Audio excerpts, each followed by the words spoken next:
제가 목회를 하는 중에 여러 가지 일들을 많이 접했습니다. 그 중에 인종을 많이 지켜봤고, 참 인간의 마지막이 참으로 이렇게 되구나 하는 것을 많이 느꼈습니다. 중학교를 진학하고 그 집은 굉장히 어려운 가난한 집입니다. 그런데 이 아이가 배가 아프다. 배가 아파서 병원을 갔는데 그만 암에 걸렸다고 하는 진단을 받습니다. 많은 음식을 자제시키고 해롭다는 것을 먹지 못하게 하니까 아이는 그 먹지 못하는 그 서러움 속에서 고통하는 것을 많이 봤습니다.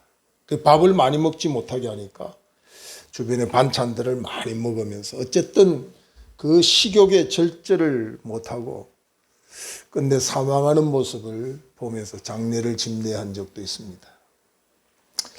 얼굴 피부에 좀 뭐가 나기 때문에 이게 무슨 병일까 하고 입원을 하고 며칠 후에 진단이 왔는데 혈액암이라는 진단을 받았습니다. 그리고 20대에 그 꽃다운 나이에 사망해 버렸습니다. 문상원 문상객들이 다 고만고만하는 친구들이 왔는데 누구야? 다음 주에 우리 여행 가기로 했지 않느냐? 너 왜 약속 안 지키고 여기 누워 있느냐고. 그 또래 아이들의 절규하는 소리도 들어봤습니다. 한치의 앞일도 알 수 없는 것이 우리 인간의 일이 아니겠습니까? 잠언 16장 9절에는 분명히 말씀합니다. 사람이 그 길을 계획할지라도 그 걸음을 인도하신 자는 여호와시라.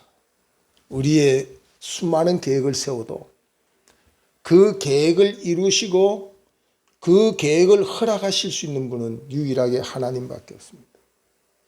우리가 아무리 좋은 계획을 세워도 하나님께서 그 계획을 이룰 수 있도록 길을 인도하지 않는 이상 절대로 그 계획은 결실을 이룰 수가 없다는 거죠.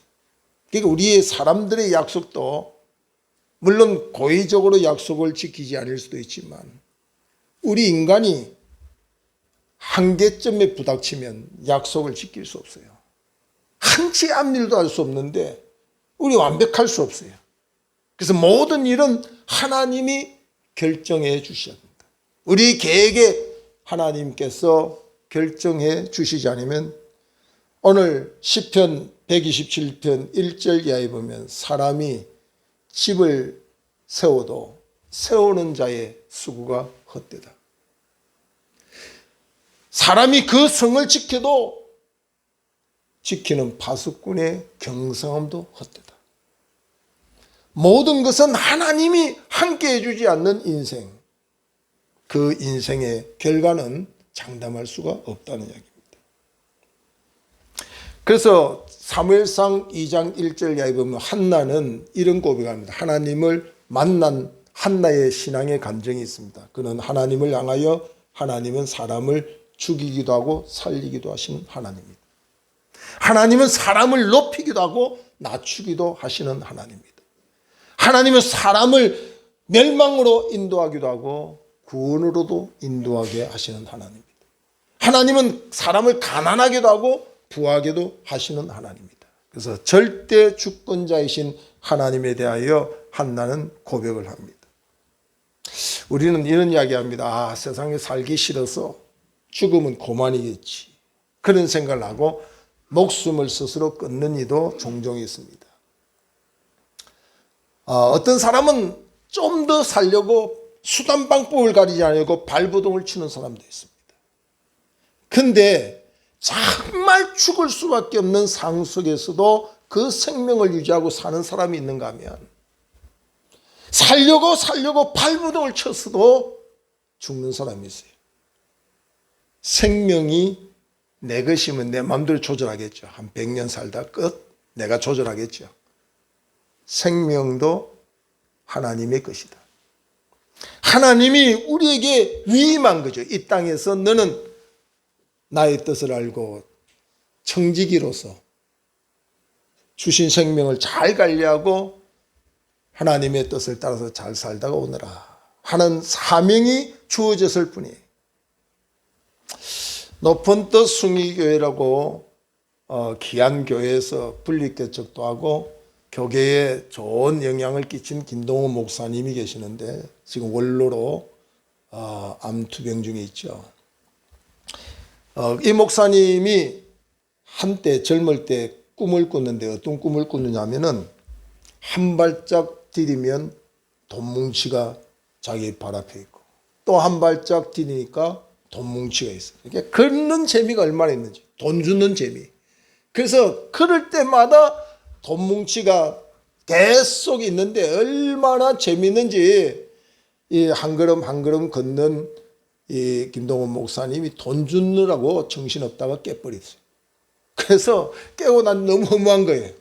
그렇게 많이 돈을 주셨는데 한 번도 사용해보지도 않고 꿈을 깼으니 어쩌면 저와 여러분이 생활이 그럴 수 있습니다. 돈이 너무 좋잖아요. 돈 버는 재미. 어떤 사람은 벼락을 맞으면 안 되겠지만 돈벼락 정도 좀 맞았으면 좋겠다 할 정도의 돈이 참 인생을 사는데 너무 좋은가. 돈. 어떤 사람은 결혼 배우자를 생각할 때 아름답고 돈 많은 여자면 좋겠다 했는데 그 앞에 나타난 사람이 돈 여자가 나오더라고요. 내일 아침쯤 반응이 올는지 모르겠어요. 배우자를 찾았는데 돈 많이 있고 아주 잘생긴 여자를 구했는데 앞에다 둔 사람이 돈 여자가 오더라고요. 여러분 돈이 참 좋잖아요. 그죠? 돈 있으면 우리나라 사람 그런 이야기 합니다. 대한민국은 돈만 있으면 살기 좋다는 거예요. 대한민국만큼 돈 있고 살기 좋은 데가 없다. 해외여행을 자주 가던 사람들이 그런 이야기를 많이 합니다. 세계 어디를 가봐도 대한민국만큼 풍요롭고 풍족하고 잘 살고. 여러분 선진국이라는 다른 나라 가보세요. 우리나라처럼 이렇게 호요시 가지 않습니다. 우리나라는 너무 잘 사는 거예요 진짜. 근데 아무리 모으는 거, 여러분 수입이 좋아도 지출이 잘 관리돼야 돼요. 1,000만 원 수입을 자랑할 게 아니라 지출을 2천만 원 되면 그거는 잘 사는 게 아니에요. 근데 이 수입과 지출을 우리 신앙인으로는 그것을 하나님이 보장해 주셔야 된다는 거죠. 누가 그렇게 지출이 많이 나가는 걸 원하는 사람 누가 있겠어요?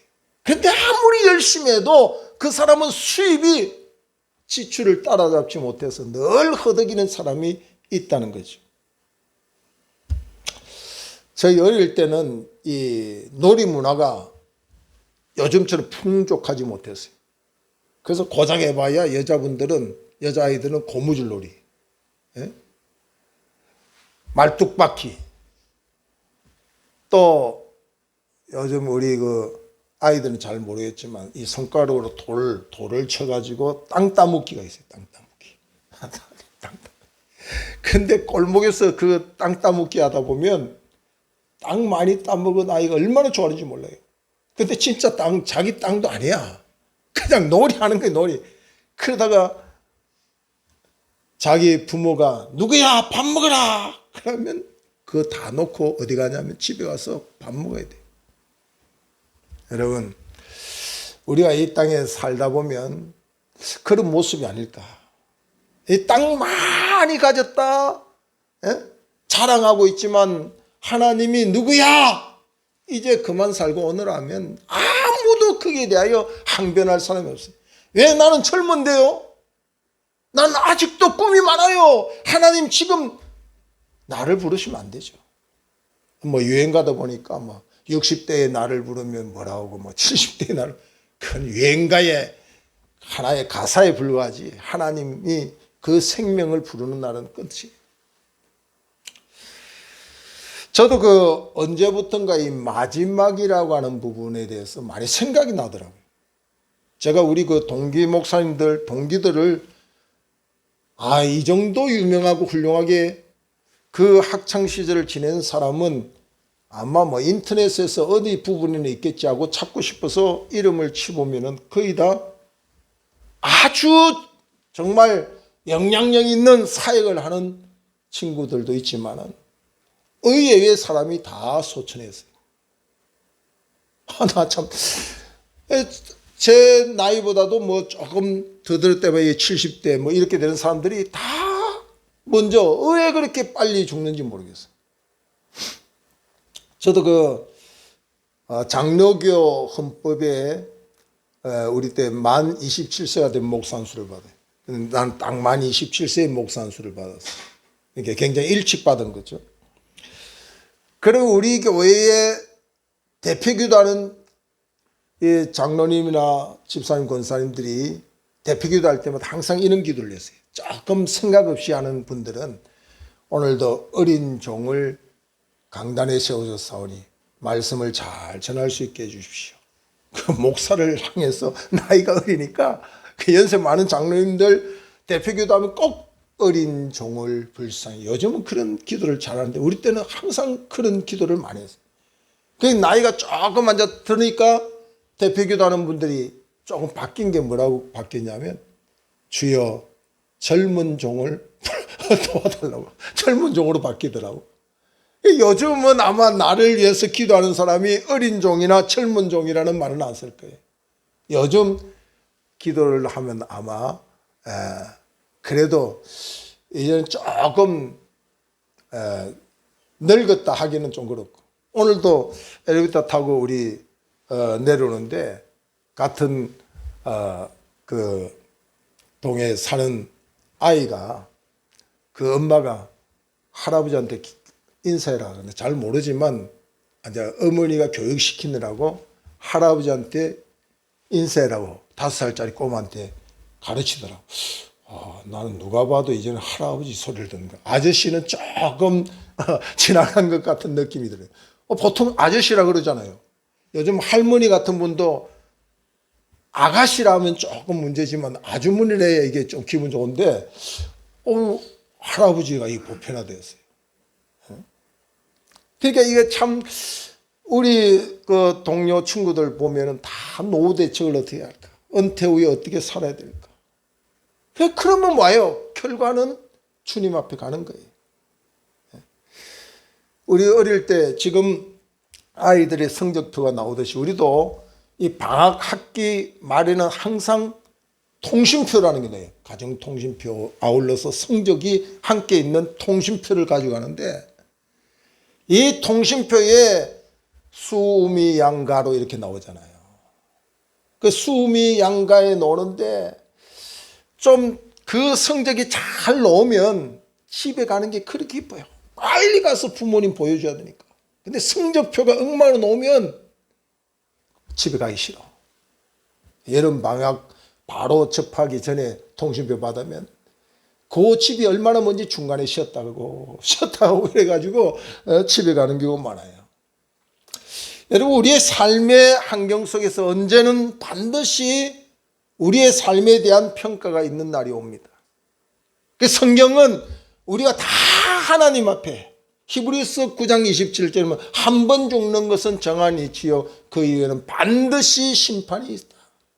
근데 하나님이 우리를 향하여 심판하기 전에 우리가 우리의 입술을 가지고 우리가 어떻게 살았다고 하는 것을 하나님 앞에 직고한다 그래서 직접 내가 고하는 거예요.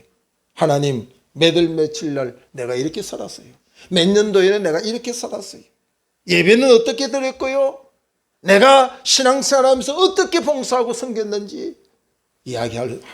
누가 이야기하는 게 아니라 불꽃 같은 눈동자로 이미 CCTV보다 더 정확하게 세밀하게 보시는 그 하나님 앞에 두렵고 떨림의 그 자리에서 우리가 직접 내 삶을 고백한다는 거죠. 내 삶을 이렇게 살았습니다. 여러분, 어떤 통신표를 지금 준비하고 하나님 앞에 가겠습니까? 아무리 거절하고 항구하고 나는 절대로 안 죽을 거야. 이 사람들의 심리가 참 이상해요. 요즘 제일 많은 그곳이 대학병원이 10,000원이고 그 다음에 10,000원이 어디냐면 장례식장이 10,000원이에요.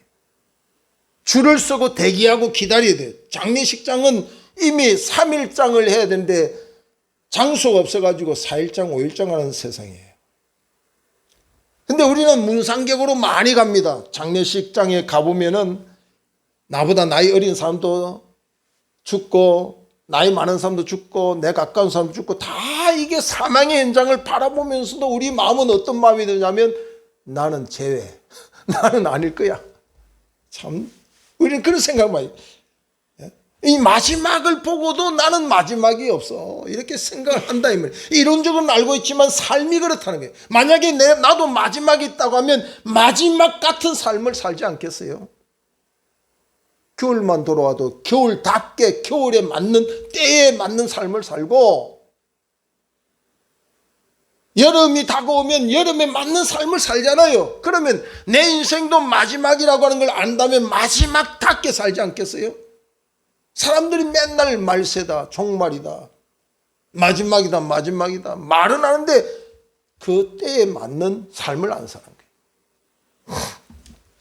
부산에 우리 아들 집이 갑자기 이 무더운 날씨에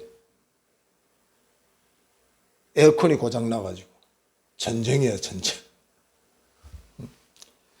갑자기 고장 났는데 뭐 지금 와가지고 누가 뭐 설치하니 뭐하니 고치니 하는데 일이 잘 안 되는가 봐요. 다행히 안방에 에어컨이 있어가지고 거실에 있는 그 에어컨이 안 됐는데 아주 그냥 피난을 전부 다 그냥 안방으로 갑니다. 근데 한 달 전부터 우리 며느리가 내일부터 우리 아들이 중국 선교를 가니까 남편도 없고 아이들 이제 여름 선교 다 끝났고 방학도 했으니까 할아버지 집에 오겠다는 거야. 우리 집 콧구멍만한데 저집 큰 집을 놔두고 우리 집을 왜 오냐 이 말이에요. 일주일 이거 다 또 방송에 나와서 큰일 났는데 그래서 오겠다는 거예요. 그 아이가 장장 4명이에요. 그 엄마가 애 4명을 데리고 며느리 대본 사람들은 다 알겠지만은 며느리 혼자도 시집이 잘 안 오는 세상 아니에요. 시집 시자가 참 무섭잖아요. 시자가. 그래서 시금치도 안 먹는다 할 정도로 그런 시집을 갓난 아이로부터 1살짜리, 2살짜리, 7살짜리, 8살짜리를 데리고 한번 움직여봐요. 그 아이 놓고 그 데리고 움직이는 게요. 이게 보통이라 차 타는 것부터 내리는 것부터. 근데 그거 여름에 그래서 휴가고 방학이고 이러면 우리가 그 해운대 사니까 일부러도 해운대 가잖아요. 우리가 내려갈까 그랬더니 우리 내려오면 돈 많이 쓰니까 올라오겠다. 오늘 저녁 늦게 동탄에 내려서 우리가 또 나중 가야 되는데 여러 가지로 그런 상황이 있지만은 참 마음이 흐뭇한 거예요. 자랑하고 싶고. 어느 며느리가 남편 없이 아이 넷을 데리고 시집을 옵니까? 그것도 하루 자고 가면 좋을 텐데 금요일날 간다네. 야, 참 이 보통 일이 아니죠. 그래서 그 마음이 얼마나 기특해요. 감사하고. 때에 맞는 삶이 너무 중요하다는 거예요. 더울 때는 에어컨을 준비하고 선풍기라도 준비해서 더움을 지나가야 되는데 더울 때 난로 피우고 있으면 그거 정신 나간 거 아닙니까? 그 우리의 때가 언제냐 이 말이에요. 우리의 때가. 나의 마지막이 언제일까? 나의 총말이 언제일까? 사람이 알 수가 없죠.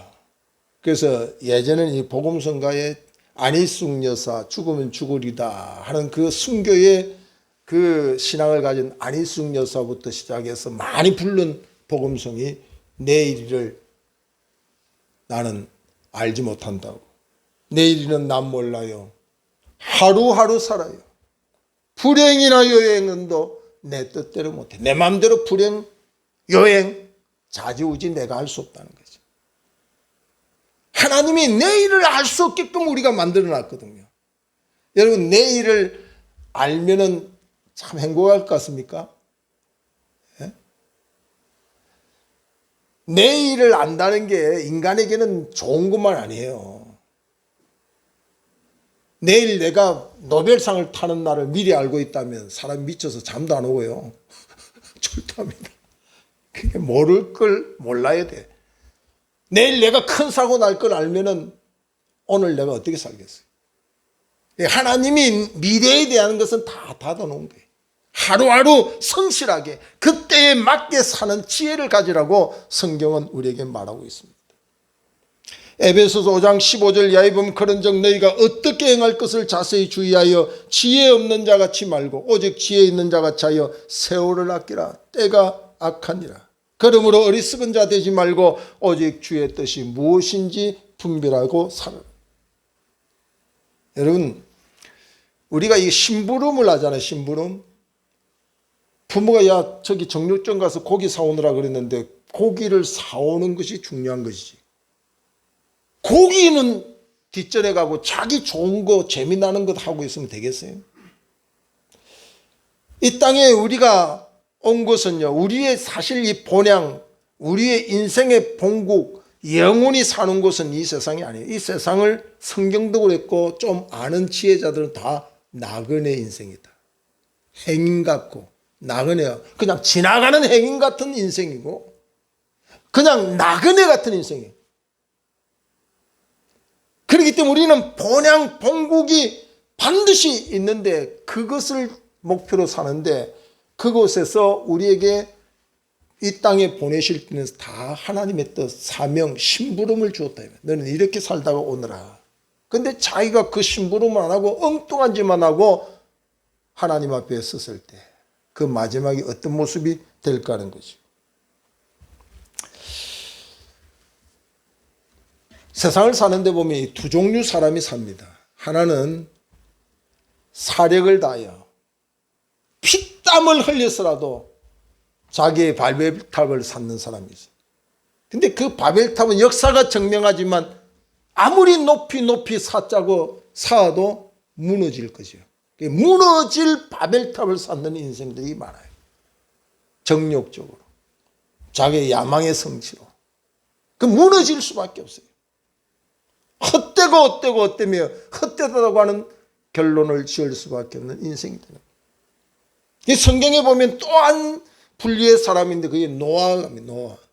노아는 하나님의 약속을 받고 이 땅을 물로 심판되리라고 하는 그 말씀을 순종하여서 배를 만드는데 성경에 보니까 약 120년 동안의 노아가 그 약속을 믿고 배를 만들었어요.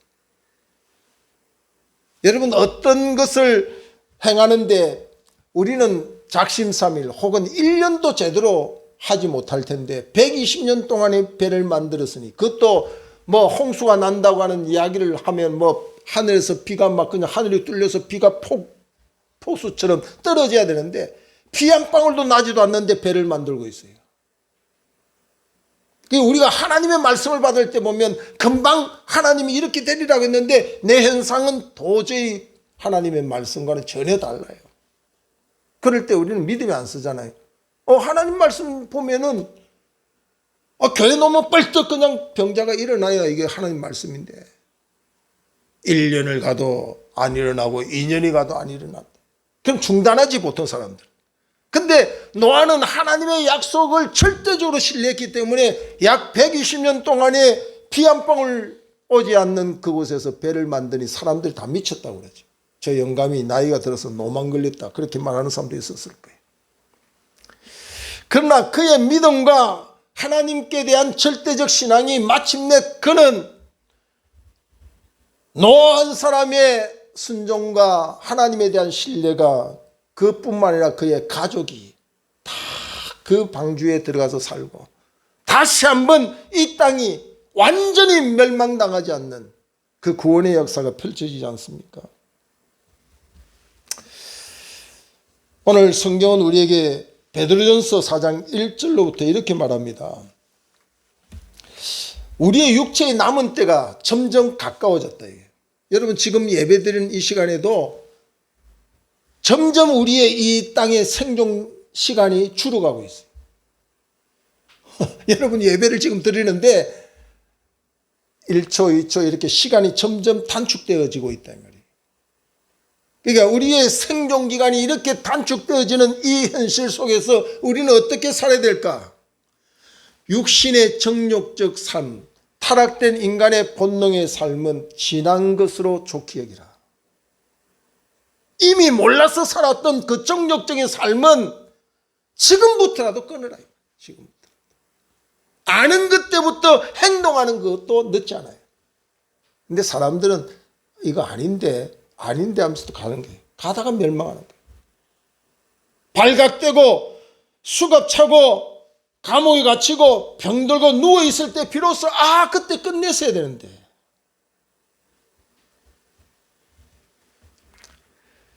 베드로전서 5장 8절 이하에 보면 근신하라 깨어라 너희 대적마귀가 오는 사자같이 두루다니며 산길 자를 찾나니 너희는 믿음에 굳게 서서 그를 대적하라. 그렇게 말씀을 하고 있습니다. 신앙생활에 있어서 우리는 하나님을 두려워하느냐 사람을 두려워하느냐 그걸 내 신앙의 수준입니다. 내가 아직도 사람을 많이 두려워하거든. 그건 인본주의적인 신앙입니다. 하나님을 두려워하는 그 신앙이 진짜 신앙입니다. 그래서 마지막 때에 우리가 귀를 열어야 될 것은 하나님의 말씀입니다. 여러분 교회 나와서도 목사의 말을 듣는 게 아니에요. 사실은 목사는 통로에 불과한 겁니다. 하나님의 말씀을 대신 대언하는 겁니다. 대언. 그러니까 여러분이 대언하는 하나님의 음성을 들으려고 해야지 목사의 음성을 들을 이유는 하나도 없습니다. 그리고 목사는 항상 자기 말을 해서는 안 됩니다. 하나님의 뜻을 알고 그 말씀을 대신 내가 그대로 전해주면 됩니다. 그럼 그냥 전해줄 수 있을까요? 하나님의 뜻을 묻는 기도를 많이 해야 되죠. 목사가 몸부림쳐야 되죠. 말씀을 연구하고 기도하면서 하나님의 뜻이 무엇이며 내 그 양들에게 어떤 하나님의 뜻이 있어서 전해줄까 늘 연구해야 돼요. 여러분 한 사람이 정신 차리면 그의 가족이 살 수도 있습니다. 고넬료한 사람이 하나님 앞에 절대적인 신앙으로 바로 세워지니까 온 가족이 하나님을 경외하고 하나님의 은혜를 힘입었습니다. 여러분 사명 마다하고 니느웨에 가서 복음을 전하고 구원의 역사를 이루라는 사명이 힘든 길이라 요나는 편한 다시스를 선택하여 갔습니다. 요나가 탄 배에 풍랑이 일어서 그 배 안에 많은 사람이 죽게 됐습니다.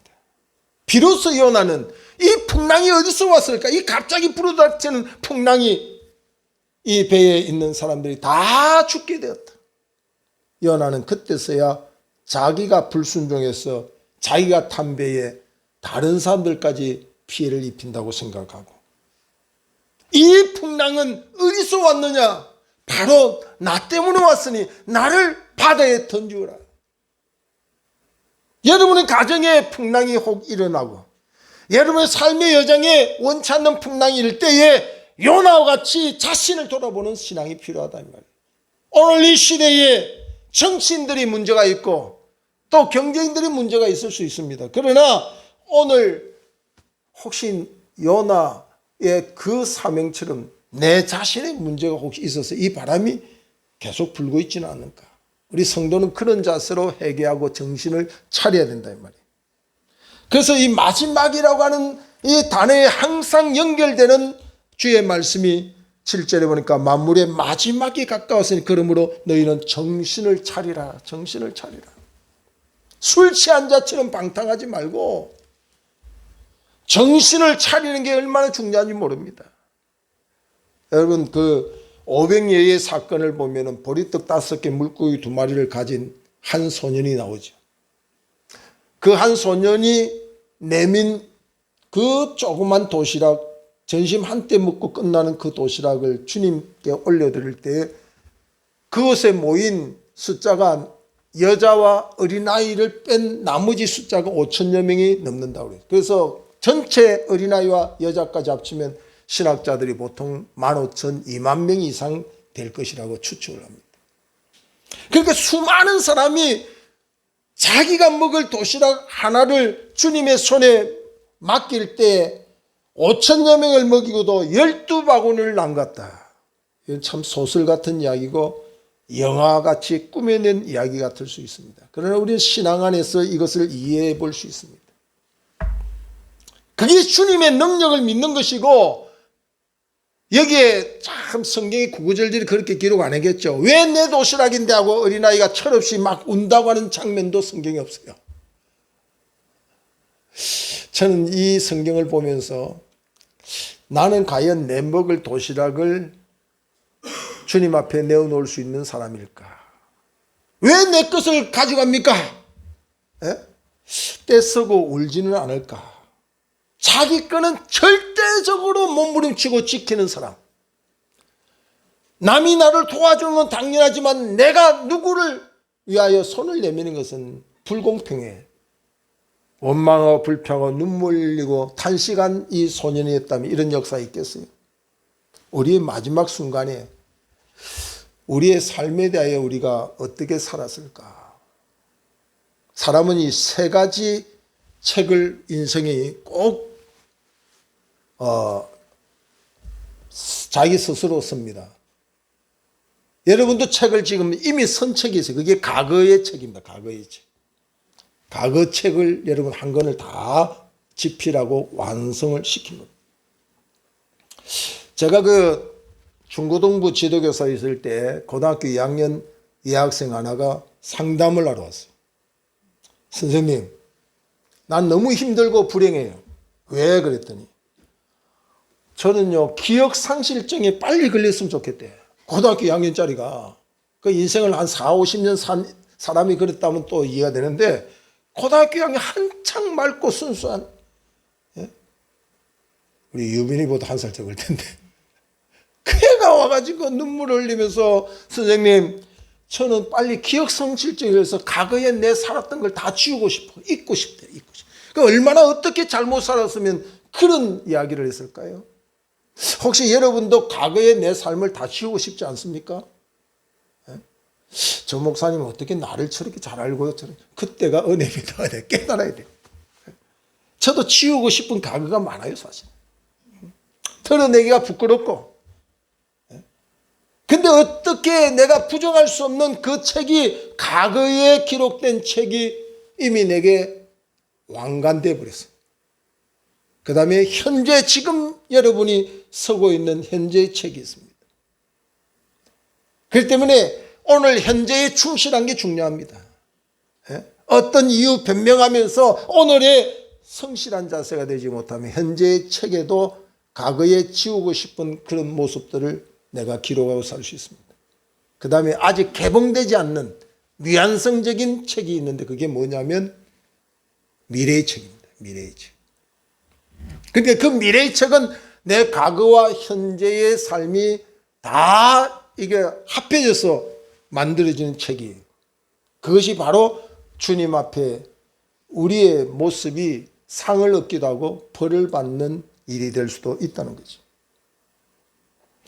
우리의 삶은 자동차 바퀴처럼 스페어가 있는 게 아니에요. 뭐 자동차가 펑크가 났다면 미리 가지고 다닌 스페어를 갈아 끼우면 되지만, 내 인생이 잘못 살아서 스페어 하나 다시 끼우면 안 돼요. 안 돼. 안 돼. 한 번 살았으면 후회 없어요. 끝나는 거예요, 인생. 그러니까 이 마지막은 반드시 온다는 거예요. 시작이 있었던 것은 반드시 마지막이 오는데 그 마지막의 순간에 정신 차리지 못한 내 삶은 참으로 가슴을 칠 일이에요. 그래서 잠언 5장 11절에 보면 두렵건대 마지막에 이르러 내 몸 내 육체가 쇠약할 때 내가 한탄하여 말하기를 내가 어찌하여 훈계를 싫어하며 내 마음이 꾸지람을 가벼이 여기고 내 선생의 목소리를 청종하지 아니하며 나를 가르치는 이에게 귀를 기울이지 아니하였던가. 인생의 후회의 삶. 어찌하여 나를 가르치는 선생의 말을 청종하지 않고 어떻게 나를 사랑하여 바른 길로 가게 하는데 부모의 말을 업신여겼던가. 그 인생. 잠이 너무 오는데 어릴 때 보면 막 부모들은 그냥 양치질하고 자라고, 양치질 하루 안 한다고 뭐 어려움도 없는데 그걸 꼭 하고 자라고, 잠이 와 죽겠는데 깨워가지고 그냥 하게 하잖아요. 근데 성장해 보면 참으로 그건 잔소리가 아니라 너무 중요한 말이었는데. 근데 이 인생이 정신 차리지 못하면 그건 다 잔소리를 듣는 거예요. 잔소리로. 요즘 젊은 아이들한테 말하면요 꼰대 소리 듣고 막 저한테 상담하면 나는 하는 이야기가 우리 청년 사역을 내가 많이 했는데 청년들이 오면 이야기 쭉 듣고 한마디 딱 합니다. 기도하자. 목사님한테 가봐야 기도하자 소리밖에 안 해. 점쟁이처럼 동쪽으로 가라 서쪽으로 가라 이렇게 좀 해주면 좋은데 기도하자 그게 다라고 여기고 그렇게 못하는 사람들도 많아요. 여러분 정신 차려야 돼요. 어떤 거지가 어디서 복권 한 장을 주웠어요. 이 복권 한 장을 주웠는데 때를 기다리고 추첨하는 날을 보니까 복권이 1등이잖아요. 거지의 인생이 완전 대역전의 순간입니다. 돼지가 한 맺힌 깡통을 보고 야! 그 깡통을 던져버려요. 바다에. 다시는 거지 짓 안 하고 이 1등한 복권이 내 인생을 행복하게 해줄 거야. 던지는 순간에 깡통 안에 복권이 있는 걸 잊어버렸어. 그 인생이 그래 정신 차려야 돼요. 한순간 정신 못 차리면 내 인생이 패망으로 갈 수밖에 없다는 이야기입니다. 훈련된 좋은 개는요. 자기가 좋아하는 고기를 막 물고 떠들 때도 주인이 마리아 이리 와 하면 그 고기 놓고 오는 게 그게 훈련받은 좋은 개예요. 이 잡종개는요. 한번 지 좋은 것 묻고 있으면 주인 말을 절대 안 듣습니다. 아무리 오래 해도 안 가요. 안 가. 여러분 이 교인들이 제대로 훈련 잘 받은 교인은 하나님의 말씀 앞에 자기가 아무리 좋은 것도 다 놓습니다. 말씀의 인도를 받고 살아갑니다. 그런데 교인인 척하고 연조만 잘하고 신앙인 척하는 사람은 절대로 자기 고집 안 굽힙니다. 한번 그냥 묶고 놓은 그것은 절대로 안 놓습니다. 너무 좋아가지고.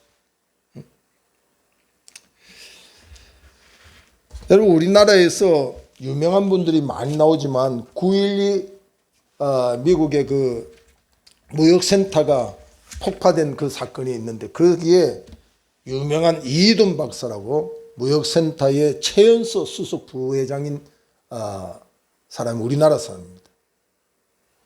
아시아인으로는 최초입니다. 근데 이분이 그날도 회의에 참석하려고 하면요 아주 부지런히 가 있는데 그날따라 공항에서 먹은 주스가 자기의 그 복통이 일어나가지고 화장실을 들리고 30분 늦게 그 자기 사무실 입구에 도착했을 때 이미 그 빌딩은 무너지고 많은 인명이 피해를 입은 상태였습니다. 우연일 수도 있습니다. 배 아픈 게 참 다행이었다. 나는 살 수 있는 사람이다. 그래서 살았다. 이렇게 단순하게 이야기도 할 수 있지만 이 이돈 박사는 어릴 때부터 하나님에 대한 신앙이 뜨거웠습니다. 이렇게 이 사람 만나려고 하면 몇 달부터 혹은 몇 년 전부터 예약을 해야 만날 수 있는 사람이에요. 근데 이 사람을 만나려면 반드시 교회 가면 만나요. 또 이 사람 만나려면 새벽 기도를 가면 반드시 그 사람이 있어요. 너무너무 바쁜 인생을 사는데 어떻게 이 사람은 새벽 기도에 안 빠져요. 한 번도 새벽 기도를 어디를 출장을 가도 그는 새벽 기도에 반드시 하나님의 은혜를 입고 하루를 살리라. 우리는 피곤하니까 피곤해. 육체를 가진 목사도 어떨 때는 새벽 기도가 막 배를 요즘은 새벽 기도 전에 배를 만드는데 전에도 눈을 뜹니다. 이게 나이 많이 먹은 증거구나. 나이 많으면 잠이 안 온다더니 어떨 때는 벨 소리를 기다리다가 오는 게 어때? 근데 예전에는 이 벨을 맞추면요 새벽에 이 벨이 울릴 때는 천둥을 치는 것처럼 벼락 치는 소리 같죠. 이게 뭔 소리가 하고 눈 떠서 일어난 경우도 있어. 근데 이분은 철저히 하나님과 만남의 시간이 내 최고의 VIP를 만나는 것보다 귀하다. 그래서 주일을 절대로 안 빠졌어요. 그 주일은 하나님과 나와의 만남이기 때문에 어떤 인생도 내 영혼까지 보장해 줄 리가 없고 한치 앞일도 알 수 없는 나를 보장해 줄 리가 없는데 하나님만이 유일하게 내 인생을 책임질 것에 대한 확신을 가지고 주일을 성수하고 그 다음에 새벽 기도는 첫 시간에 하나님께 받은 은혜가 없이는 내 인생의 이 분주한 삶을 이길 수 없다는 확신 속에서 그는 새벽 기도에 철저했습니다. 여러분, 우리가 이때에 마지막 때에 우리에게 명령하고 있는 말씀이 오늘 7절을 다시 보면 만물의 마지막이 가까웠으니 그러므로 너희는 정신을 차리고 근신하여 기도하라. 이 마지막 순간에 우리가 해야 될 일이 이 기도입니다. 이 말씀을 우리가 두렵고 떨리는 마음으로 받아야 되는 것 동시에 성도는 이 기도가 너무 중요한 거죠. 요즘 그 복음 성가에 대해서 저도 많이 잘 알지는 못하는데 흥얼거리는 그 보면 말씀 앞에서라는 복음 성가가 있는데 여러분 유튜브에 가서 오늘 집에 가서 한번 보면 가사가 참 좋더라고요. 하나님 말씀에 두려워 떠는 자, 그 말씀에 생명을 거는 자, 한 사람 찾으시는 주님의 약속을 믿어 하나님, 한 하나님 나라 이루갈 주의 교회여 일어나라. 하나님 말씀에 두려워 떠는 자, 점쟁이 말에 두려워 떨지 말고 병원 가서 의사의 말에 두렵죠. 정기검진하려도 어떤 진단을 받을까 두려워서 정기검진도 미루는 사람이 있잖아요. 그러나 그들은 인생에 대하여 내 영혼에 대하여 좌지우지할 힘이 없어요. 그러나 하나님은 내 인생의 영혼까지도 좌지우지하니까 하나님 말씀에 두려워 떠는 자, 그 말씀에 생명을 거는 자, 쓸데없는데 생명 걸지 말고 물었던 거 하나님의 뜻이 아니거든. 하나님의 말씀이면 좀 놓고 가는 인생. 잡종개처럼 훈련받지 못한 개처럼 끝까지 물고 있지 말고 좀 놓고 주님의 말씀 앞에서 두려워 떠는 자, 그곳에 생명을 거는 자, 정신 차려 깨어 기도하는 자, 하나님께서 마지막 때에 영혼까지 보장하시는 승리의 찬송을 하는 주인공이 되게 할 줄 믿습니다. 기도하겠습니다. 하나님의 은혜를 감사합니다.